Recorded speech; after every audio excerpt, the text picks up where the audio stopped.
All right, today we'll be talking about slopes and how to graph linear functions using slope. So slope is the steepness of a line. Slope can also be found as the change in y or the change in x. So you subtract the y's over subtract the x's. You can also think of slope as rise over run. And this is how fast a line is either rising or falling. If it has a positive slope, it's rising. If it has a negative slope, it's falling.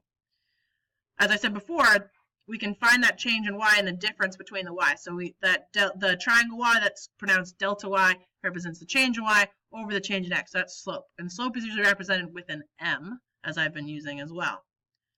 Okay, so the slope is the change in y over the change in x. Or think of it as the vertical change over the horizontal change. So this line here, since it's going up from left to right, has a positive slope. This line here is going down from left to right, so it has a negative slope. This line is flat or horizontal. It's going to have a slope of 0 because our y's are not changing, so they're 0. So every horizontal line has a slope of 0. This is a vertical line.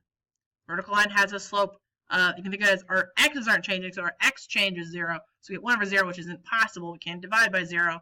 So this slope is undefined. So every vertical line has an undefined slope. So slope is the major topic I want to talk about today. Hopefully you better understand this concept.